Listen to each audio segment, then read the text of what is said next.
بیعت خلافت بھی ہوتی تھی، خلیفہ بنے ہیں تو بیعت ہوگی، بیعت تقویٰ ہوتی تھی، بیعت ہجرت ہوتی تھی، بیعت جہاد ہوتی تھی، بیعت ثابت قدمی ہوتی تھی۔ پھر میں نے آپ کو بتایا پچھلی دفعہ کہ ایک گروہ ایسا بھی تھا جس نے اس بات پہ بیعت کی تھی کہ ہم کسی سے سوال نہیں کریں گے، بالکل، اور میں نے عرض کیا تھا کہ وہ کا حال یہ تھا کہ اگر وہ گھوڑے پہ بیٹھے اور ہاتھ سے چابک گر گیا تو وہ بھی کسی کو نہیں کہتے تھے کہ بھائی چابک دے دو، یعنی اگر یہ بیعت اگر فرض کریں کہ ہم کر لیں آج، کبھی اس وقت چونکہ ہوئی تھی تو چلو ایک طرح کا سنت پوری کرتے ہیں، ہم بھی کرتے ہیں، تو اس کا مطلب یہ ہوا کہ میں اب اپنی بچی کو یہ بھی نہیں کہوں گا کہ بیٹا ذرا مجھے پانی کا گلاس دے دو، یہ بھی بیعت ہوئی۔ اسی طرح ایک گروہ نے اس بات پہ بیعت کی کہ مسلمانوں کی خیر خواہی کے لیے ہم کام کریں گے بے لوس ہو کے، اس میں بھی بیعت کی۔ تو بیعت بہت سے معاملات پہ ہوئی ہے۔ تو یہ جو تزکیہ کے معاملے میں اگر کسی کو مرشد بنایا جاتا ہے تو اصل میں اس کو استاد مانا جاتا ہے۔ اب اس کے لیے کیا ہاتھ پکڑ کے بیعت کرنا ضروری ہے؟ خیر ایسا کوئی ضروری بھی نہیں ہے میرے خیال میں، لیکن ہمارے یہاں بہت سے لوگ ہیں جو اس کو لازم خیال کرتے ہیں، میری اس بات سے اختلاف کرتے ہیں۔ میری ایسے دوستوں سے ملاقات بھی ہوئی، وہ مجھے کہتے ہیں کہ نہیں جی آپ غلط کہتے ہیں۔ میرا نقطہ یہ ہے کہ اگر فرض کریں کہ میں نے آپ کو دل سے استاد مانا اور آپ نے دل سے یہ کہا کہ ہاں ٹھیک ہے میں رہنمائی آپ کی کروں گا، میرے خیال میں بیعت ہو گئی ہے۔ وہ ہاتھ میں ہاتھ پکڑ کے وہ جو ایک فارمل جسے کہتے ہیں وہ اگر نہیں بھی ہوئی، اگر دل سے دل کی بھی بات ہو گئی ہے تو میں سمجھتا ہوں کہ یہ بھی بیعت ہے۔ اچھا، اس میں ذہن میں رکھیں کہ میں نے عرض کیا کہ اصل میں جو بات ہے وہ یہ ہے کہ ہم نے ایک استاد طے کیا ہے کہ یہ میرا استاد ہے۔ اب اس استاد کی خصوصیات ہونی کیا چاہیے؟ کون ہو جو جس سے ہمیں جس کو اپنا مرشد بنایا جائے؟ اس میں کچھ چیزیں ذہن میں رکھیں۔ سب سے پہلی بات تو ایک ذہن میں رکھیں کہ ہمارے یہاں تربیت کا فقدان ہے۔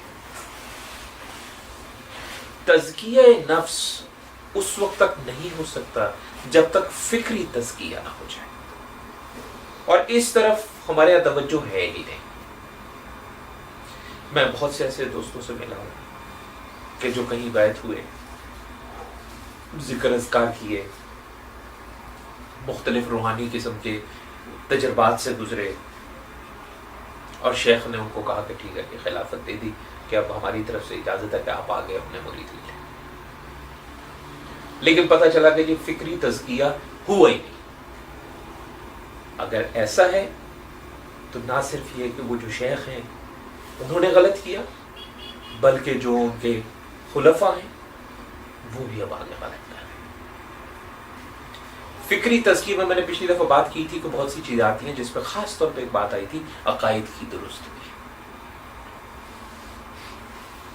مثلا مثال، میں ایک چھوٹی سی مثال آپ کو دوں گا، اس میں زیادہ طویل بحث اس وقت کم از کم موضوع نہیں ہے ہمارا۔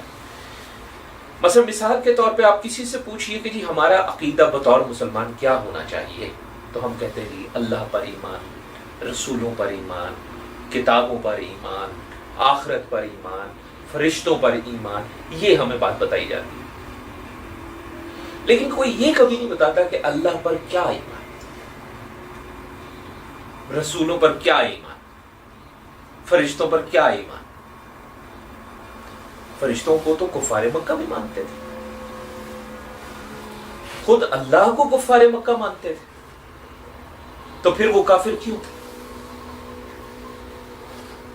تو ہمارے یہاں اس پہ کوئی بات نہیں ہے، جبکہ ہم ایک چیز بھول جاتے ہیں کہ اگر ہمارا عقیدہ درست نہیں ہے تو ہماری عبادت بھی بیکار ہے۔ تو فکری تزکیہ جب تک نہیں ہو جاتا تب تک تزکیہ نفس صحیح معنوں میں ممکن نہیں ہے۔ پھر اس کے لیے اخلاص کی ضرورت ہے، اس کے لیے علم کی ضرورت ہے، اس کے لیے اعتدال کی ضرورت ہے، اور جب ہم اعتدال کہتے ہیں تو اعتدال ہر چیز میں۔ اس طرح کی روایات بھی موجود ہے کہ کسی نے پوچھا کہ اسلام کیا ہے، تو جواب ملا اسلام اعتدال کا نام ہے۔ اب جب ہم کہتے ہیں اعتدال ہر چیز میں، تو خالی دینی معاملات نہیں ہے، اس میں دنیاوی معاملات بھی ہیں۔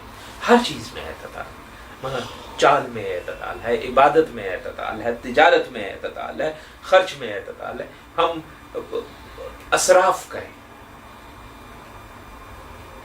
کہ جی آج یہ فلاں موقع ہے اور ہم اس پہ کھل کے اسراف کریں. وہ جتنا ہم نے اسراف کیا ہے، اگر وہ پیسہ وہاں اسراف کرنے کی بجائے اور وہاں خرچ کرنے کی بجائے کسی غریب کے چولہا اگر اس سے چل جاتا، یا کسی غریب کے بچے کی تعلیم اس سے ہو جاتی، یا کوئی اور اچھا کام ہو جاتا، تو شاید زیادہ بہتر ہوتا. اعتدال بہت ضروری ہے. اچھا، اس میں امام مالک رحمۃ اللہ علیہ کا اور امام شافعی رحمۃ اللہ علیہ ان کے اقوال ہیں، آپ کو پیش کرتا ہوں. کیونکہ ہمارے یہاں تصوف کے بارے میں بڑی شدید غلط فہمیاں پائی جاتی ہیں، اور غلط فہمیاں بڑی جائز پائی جاتی ہیں، کیونکہ وہ جن چیزوں کو دیکھ کے تصوف کا انکار کر رہے ہیں وہ چیزیں واقعی غلط ہیں. مثلا مثال کے طور پہ امام مالک رحمۃ اللہ علیہ یہ کہتے ہیں کہ جو تصوف پر عمل کرتا ہے اور فقہ کا علم اس کو نہیں ہے، اس کا عقیدہ بگڑ جاتا ہے. اور پھر کہتے ہیں کہ جس کے پاس فقہ کا علم ہے اور وہ تصوف پر عمل نہیں کرتا ہے، وہ خود بگڑ جاتا ہے.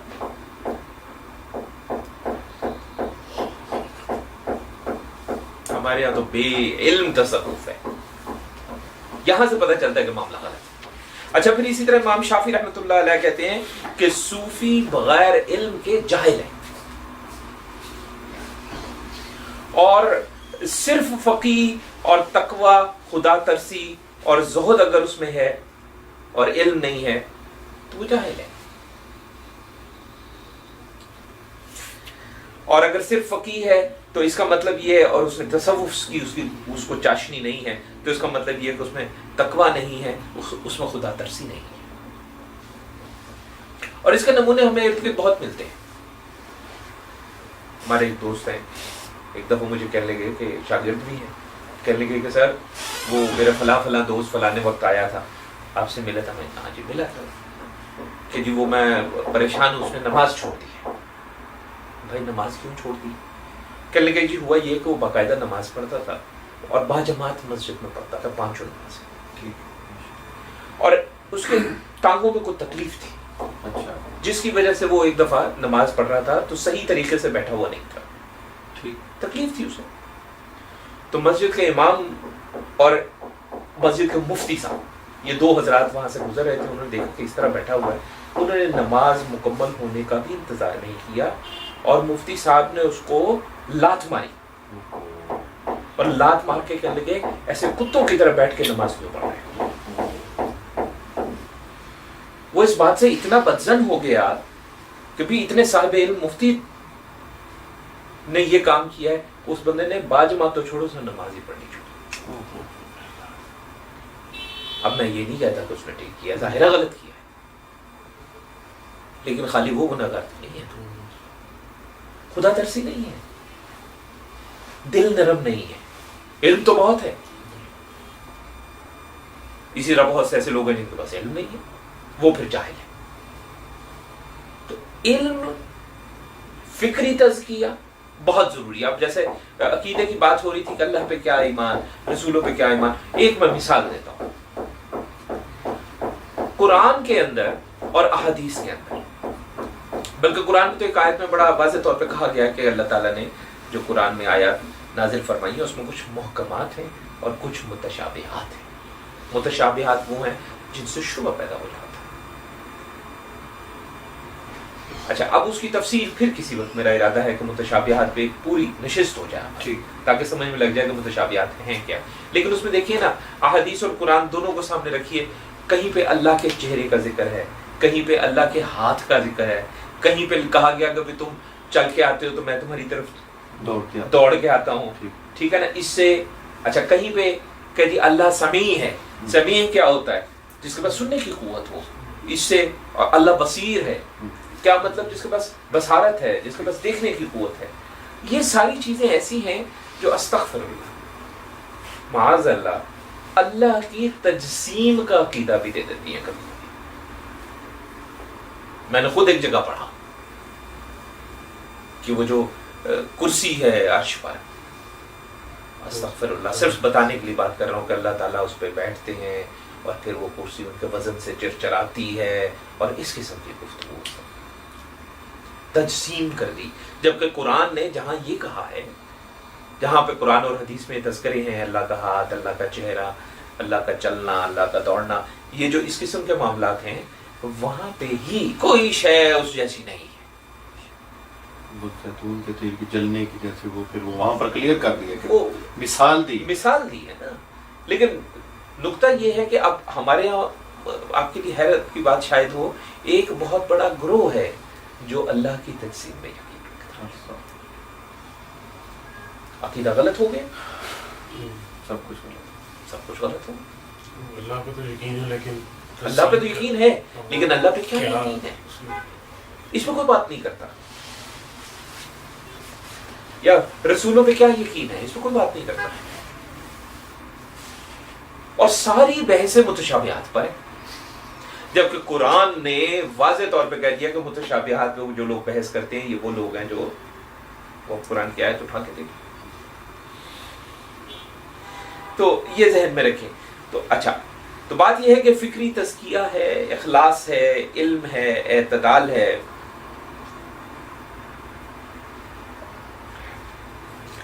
طاغوت سے بچاؤ ہے. طاغوت کیا چیز ہے؟ طاغوت ہر وہ چیز ہے جو اللہ اور اس کے رسول صلی اللہ علیہ وسلم کے دیے ہوئے اصول کے خلاف ہے، وہ طاغوت ہے، چاہے وہ کسی بھی قسم کا معاملہ. اچھا، اس میں سورہ النساء اگر دیکھی جائے، آیت غالباً 76 ہے شاید، اس میں اللہ تعالیٰ نے بڑا واضح طور پہ کہہ دیا ہے کہ جو مسلمان ہے اس کا کام فی سبیل اللہ ہے، اور جو کافر ہے اس کا کام فی سبیل الطاغوت ہے. اب ہمیں یہ دیکھنا ہوگا کہ ہمارے کام کتنے فی سبیل اللہ. ہمارے یہاں فی سبیل اللہ کا مطلب صرف ایک لیا جاتا ہے مفت میں، یہ مطلب لیا جاتا ہے. ہاں جی، آپ یہ کام کر رہے ہیں جی، اس کا ہدیہ نہیں جی، فی سبیل اللہ. فی سبیل اللہ میں اور بھی بہت سی باتیں ممکن ہیں، لیکن کافر کا جو کام ہے وہ فی سبیل الطاغوت ہے. اچھا، اس میں ایک بڑی صاف سی، ایک بڑی عجیب سی مثال میں آپ کو دوں، اور اس میں اس کا بھی حکم جو ہے قرآن میں سورہ نجم میں ہے، غالباً آیت نمبر 32 ہے اگر مجھے صحیح یاد پڑتا. نفس کی پاکی کا دعویٰ کرنے سے منع کیا گیا ہے، قرآن نے منع کیا. دیکھیں نا، میں کہہ رہا ہوں کہ شیخ اس کو بنایا جائے، مرشد اس کو بنایا جائے جو فکری تزکیہ بھی کرے، آپ کو بنیادی عقائد کی بھی تعلیم دے، آپ کو بنیادی فقہ کی بھی تعلیم دے، آپ کو بنیادی حدیث کی بھی تعلیم دے. ظاہر عالم دین تو نہیں بنا رہے نا اب آپ کو، ہر آدمی عالم دین نہیں بن سکتا،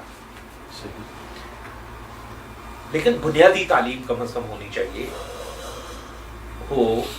اس کے بعد آپ کے تزکیہ کے لیے آپ کی رہنمائی کرے، جہاں جہاں کہیں مسائل پیدا ہو رہے ہیں یا کوئی مشکلات آ رہی ہیں، ان کے حل آپ کو جو ہے وہ مشورہ دے کہ کیا حل ہوں گے.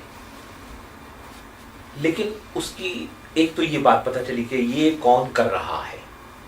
اگر آپ کو پتہ چلے کہ کوئی صاحب ہیں جو بیعت کرتے ہیں، لوگ ان کے پاس بیعت ہوتے ہیں، ان کی مریدی اختیار کرتے ہیں اور ان کی تزکیہ کے لیے ان کی رہنمائی کرتے ہیں، تو ساتھ میں پہلے ذرا ان چیزوں کو دیکھیں کہ کیا وہ فکری تزکیہ کر رہے ہیں کہ نہیں کر رہے ہیں، بنیادی حدیث پڑھا رہے ہیں کہ نہیں، آپ بنیادی فقہ کی تعلیم دے رہے ہیں کہ نہیں دے رہے ہیں، یہ دیکھا جائے.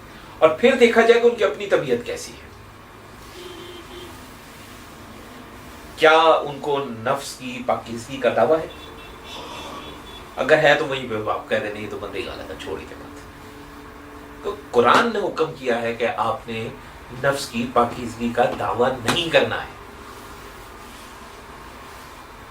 اسی طرح کیا اس شخص میں تکبر ہے یا عاجزی اور انکساری ہے، یہ بھی دیکھنے کی ضرورت ہے. کیا وہ خود وہ کل مجھے یاد آیا، کل صبح ہی عزیز ہمارے فیس بک پہ انہوں نے ایک چھوٹا سا مضمون سا لکھا کوئی 3 یا 4 یا 5 صفحوں کا. تو وہ مجھے کہنے لگے کہ جی میں یہ چھوٹا سا ایک وہ لکھنا چاہتا ہوں, میری آپ سے ملاقات جو ہوئی وہ کیسے ہوئی, اور کن منازل سے گزر کے میں آپ تک پہنچا. میں نے کہا اچھا بھائی لکھ دیں. تو اس میں انہوں نے ایک صاحب کا تذکرہ کیا. کہنے لگے کہ جی وہ میں نے دیکھا کہ وہ نماز نہیں پڑھتے, تو میں نے ان سے پوچھا کہ حضرت آپ نماز کیوں نہیں پڑھتے, اور ان کے پاس لوگ مرید ہوتے ہیں, ان سے بیعت ہوتے ہیں, وہ تو کہنے لگے کہ جی ہماری نماز قائم ہو چکی ہے.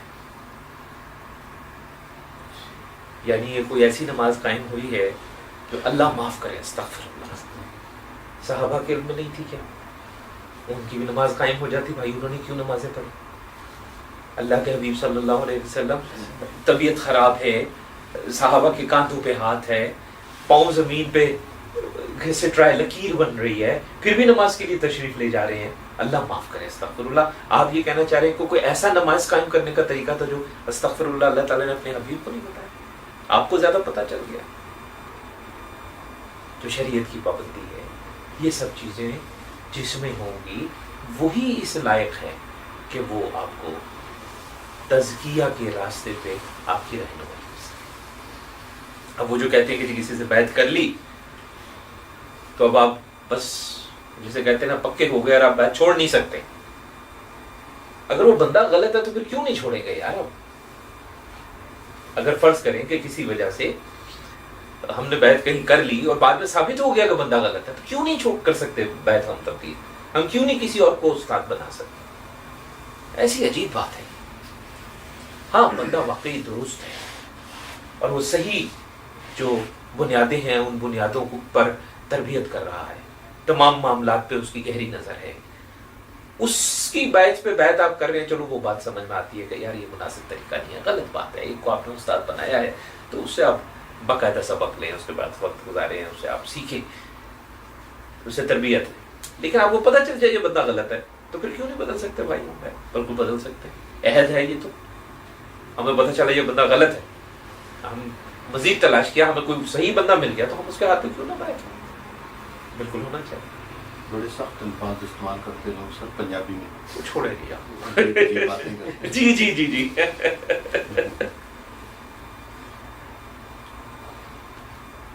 بلکہ مجھے ایک صاحب جو بیعت کرتے ہیں, ابھی خیر انتقال ہو گیا, ان سے کسی نے پوچھا نماز وغیرہ کے حوالے سے, کبھی پتہ چلا کہ آپ کے کچھ مرید حضرات جو ہیں انہوں نے نماز چھوڑ دی ہے. تو انہوں نے آگے سے بڑے غصے میں آ کے یہ کہا کہ اگر کوئی میرا مرید ہو کر نماز چھوڑتا ہے تو اب وہ میرا مرید نہیں رہا, وہ اب شیطان کا مرید ہے. صحیح آدمی ایسے ہوتے ہیں. پہلی بات. اچھا دوسری بات, اس کے لیے محنت کرنی پڑتی ہے, کوشش کرنی پڑتی ہے, جستجو کرنی پڑتی ہے. اور پھر جب آپ جستجو کرتے ہیں, کوشش کرتے ہیں اور ایک خاص مقام پہ آ جاتے ہیں تو پھر اس کے بعد اس کی دعوت بھی کرنی ہوتی ہے. جس طرح ہمارے یہاں اعمال کے معاملے میں دعوت ہے, آئیں جی نماز کا ٹائم میں چلتے ہیں, میں جی جماعت ہو رہی ہے آئیں جی چلیں, دعوت کرتے ہیں. اسی طرح تزکیے کی طرف بھی دعوت ہونی چاہیے. وہ ایک بزرگوار کا قصہ میں پڑھ رہا تھا, انہوں نے خود لکھا ہے, کچھ عرصہ پہلے ان کا انتقال ہوا. تو کہنے لگا کہ جی میں ایسا کوئی ذکر کرنے کا مجھے شوق پیدا ہو گیا اور اتنی لذت اور اتنا لطف آنے لگا اس کے اندر کہ میں نے دوستوں کو دعوت دینی شروع کر دی, اور اس کثرت کے ساتھ لوگوں کو دعوت دینی شروع کر دی کہ انہوں نے میرا مذاق بنا لیا کہ اس کا بس چلے تو راہ چلتے پتھروں کو بھی دعوت دے کے اور چلتے ہیں, ذکر کرتے ہیں. میں تو کہتا ہوں بہت اچھی بات. میری نظر سے ایک روایت گزری ہے کہ اللہ کا ایسا ذکر ہے, ایسے طریقے سے کرو کہ لوگ کہیں مجنون ہے. اب یہ ممکن ہے کہ یہ روایت جو ہے فضائل میں استعمال ہوئی ہو, اس لیے میں اس کی صحت سے واقف نہیں ہوں, لیکن میری نظر سے گزری کہ ایسے ذکر کرو کہ لوگ کہیں مجنون ہے, پاگل ہے. وہ عربی کا ایک شعر ہے, اس کا ترجمہ کچھ یوں ہے کہ جس سے انسان کو محبت ہوتی ہے وہ اس کا تذکرہ کثرت کے ساتھ کرتا ہے.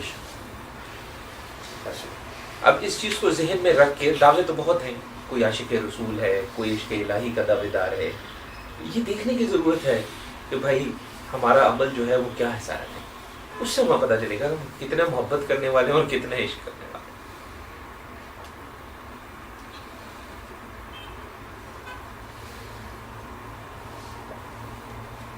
جب اس میں ایک اور چیز ذہن میں رکھیں کہ ہمارے یہاں زیادہ تر بیعت جو کی جاتی ہے اس میں تزکیے کی نیت کہیں بھی نہیں ہوتی. ہمارے جو بزرگ گزرے ہیں، جو صحیح معنوں میں بزرگ تھے، ان میں بے تحاشا ایسے قصے موجود ہیں. مثلا ایک بزرگوار کا قصہ ہے جو ان کے اپنے ہی خلفاء میں سے کسی نے لکھا ہے. وہ کہتے ہیں کہ جو ان کے پاس جب کوئی شخص آ کے کہتا تھا کہ جی میں آپ سے بیعت ہونا چاہتا ہوں، تو وہ ایک فارسی کا مصرع پڑھا کرتے تھے. اس مصرع کو میں نے پڑھا ہے، اس کا ترجمہ یہ بنتا ہے کہ اگر تو میرے پاس بیعت کرنے اس لیے آیا ہے کہ تجھے دنیاوی مشکلات ہیں تو تجھے بیعت کی کوئی ضرورت نہیں ہے، بس لا الہ الا اللہ کی تلوار پکڑ اور جا. اور اگر تو میرے پاس اس لیے آیا ہے کہ تجھے اللہ کی تلاش ہے تو پھر ہاں آ جا، میں تجھے بیعت کرتا ہوں. آج کل تو مارکیٹنگ ہو رہی ہے. وہ مرید ہے نا، وہ 10 گھیر کے لائے گا، وہ مرید ہو جائیں گے، پھر ان میں سے ہر ایک کوئی 15 20 گھیر کے لائے گا، اور فخر کیا جاتا ہے کہ جی ہمارے جو شیخ ہیں ان پہ تو 2 لاکھ مرید ہیں، ہمارے شیخ جو ہیں ان کے پتہ نہیں اتنے مرید ہیں. میرے ساتھ ایک دفعہ کافی پرانی بات کا قصہ ہوا. ایک صاحب کا میں نام نہیں لوں گا، میرے طالب علم تھے، اسٹوڈنٹ تھے، کہنے لگے کہ سر وہ ہمارے شیخ جو ہیں آپ فلاں سے واقف ہے. میں نے کہا میں ملا نہیں ہوں لیکن واقف ہوں. تو آپ نے بیان سنا ہوگا، انہوں نے حکومت کو الٹیمیٹم دیا ہے، حکومت پاکستان کو. اچھا کیا الٹیمیٹم دیا؟ انہوں نے کہا جی میرے 6 لاکھ مرید ہیں، تو اسلامی نظام کا نفاذ کیا جائے ورنہ میں اپنے 6 لاکھ مریدوں کے ساتھ اسلام آباد کی طرف مارچ کروں گا. بہت پرانی بات ہے یہ، میرا خیال ہے کوئی کم از کم کو 25 سال پرانی بات. اچھا، بہت پرانی بات، 20-25 سال. جب پتہ نہیں کہاں سے میں اس وقت کس موڈ میں بیٹھا ہوا تھا، بس اللہ تعالیٰ نے میری زبان میں ایک عجیب سی بس بات ڈال دی. میں نے کہا یار بڑے ادب کے ساتھ آپ کے شیخ صاحب کے لیے ایک درخواست ہے میری طرف سے. کہی کیا؟ میں نے کہا ان سے یہ کہیں کہ 6 لاکھ آپ کا مرید ہے، اس 6 لاکھ مرید کے گھروں میں اسلام نافذ کرا دیں، انشاءاللہ پاکستان مفتی نافذ ہو جائے. دیکھیں سوچ کی بات ہے، سوچیں آپ.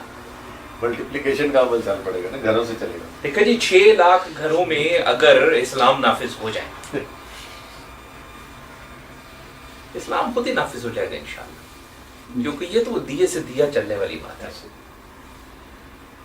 مارچ کی ضرورت ہی نہیں، مارچ کی ضرورت ہی نہیں رہی معاملات. اچھا ہمارے یہاں چونکہ زیادہ تر اسی طرح کے معاملات ہیں.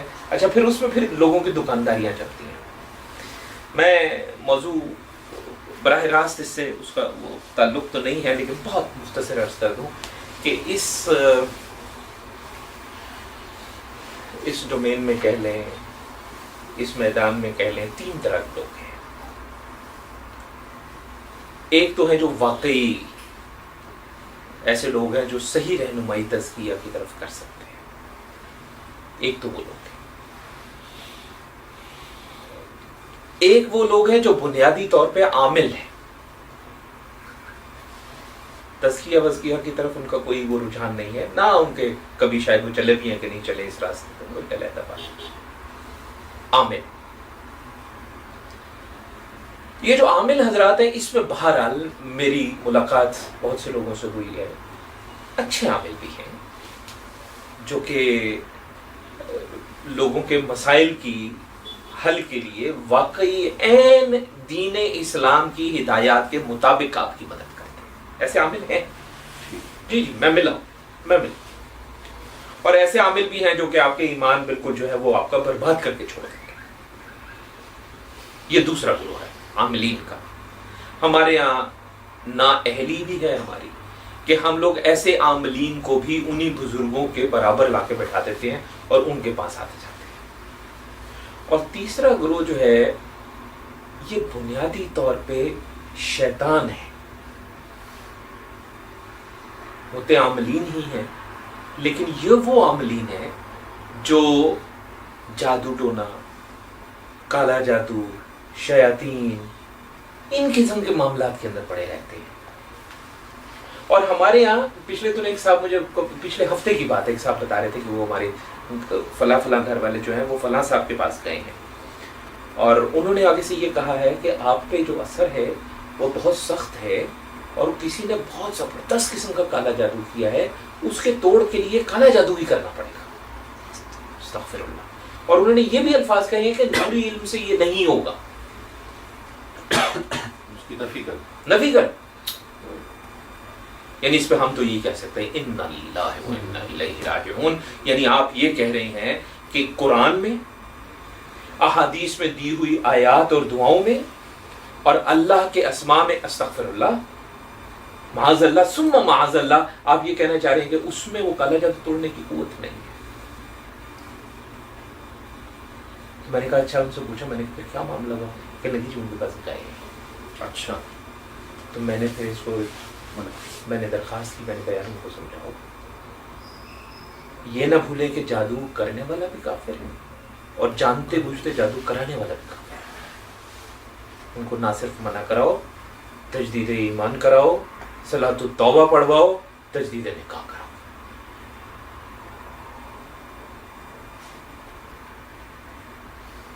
اب بہت سی طریقے ایسے ہیں، بہت سی باتیں ہیں جن سے پہچانا جا سکتا ہے کون وہ پہلے درجے کا، پہلی قسم کا شخص ہے جو واقعی صحیح تزکیہ کی طرف لے کے جانے والا ہے، کون عامل ہے لیکن اچھا جائز معاملات کے ساتھ چلنے والا.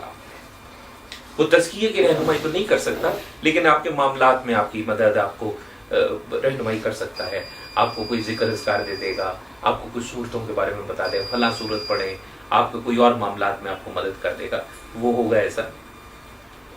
اور کون جو ہے وہ شیطان کے راستے پہ ہے. ایسی نشانیاں ہیں جن کی مدد سے پہچانا جا سکتا ہے. کسی وقت انشاءاللہ اس پہ بات کریں گے اور میں آپ کو جسے کہتے ہیں باقاعدہ بتاؤں گا یہ چیزیں جس کے اندر دیکھیں اس کے تو میں کہتا ہوں ملنا تو دور کی بات ہے، اس کے علاقے سے بھی آپ دور دور سے گزریں. سب سے پہلی چیز تو میں نے آپ کو بتا دی بڑی واضح طور پہ، شریعت کے خلاف کوئی کام کسی کو کرتے دیکھ لیجئے، اگر اس کی شریعت میں کوئی رخصت نہیں ہے تو یہ ایک چیز ذہن میں رکھیں، وہ پھر شریعت کے خلاف نہیں رہتا. مثلا روزہ فرض ہے، سفر میں لوگ روزہ نہیں رکھتے، رخصت ہے، تو سفر کی حالت میں روزہ نہ رکھنا بھی شریعت ہی ہے. یہ خواتین جو ہیں وہ نماز مخصوص ایام میں نہیں ادا کرتی، یہ عین شریعت ہے. تو جو جائز رخصت موجود ہے، یا ہم لوگ وہ مسح علی الخفین کرتے ہیں جس میں پاؤں نہیں دھوتے وضو کے دوران، عین شریعت ہے. تو جو رخصتیں موجود ہیں شریعت میں وہ شریعت ہی ہیں، وہ شریعت کے خلاف نہیں ہے. لیکن اگر کسی کو آپ واقعی شریعت کے خلاف کچھ کرتے دیکھیں یا کوئی ہدایت آپ کو وہ دے کر اچھا یہ کرنا ہے اور آپ کو نظر آئے کہ یہ تو شریعت کے خلاف ہے، وہ بندہ غلط ہے، بات ختم ہو جاتی ہے. شریعت کے مطابق اس کا پھر وہی بات ہے کہ وہی کو کوئی فکری تزکیے کی طرف کسی کی طرف تو جائے نا، آپ تھوڑا بہت علم حاصل کریں، بنیادی علم تو حاصل کریں. اتنا علم تو آپ کو ہو کہ کم از کم آپ یہ اندازہ لگا سکیں کہ بندہ ٹھیک ہے یا نہ. ہاں باقی میں نے عرض کیا کہ کسی وقت ذرا ایک جسے کہتے ہیں نا ایکسکلوسیو قسم کی میٹنگ کریں گے جس کے اندر میں آپ کو کچھ اور نشانیاں بھی بتا دوں گا کہ یہ چیزیں کسی میں آپ دیکھیں تو آپ سمجھ لیں کہ بندہ ٹھیک نہیں ہے انشاءاللہ. تو پھر انشاءاللہ وقت کافی ہو گیا، اس پہ مزید بعد میں بات کریں گے. صلی اللہ علیہ خیر خلقہ سیدنا مولانا محمد وعلی آلہ وصحبہ برحمتک یا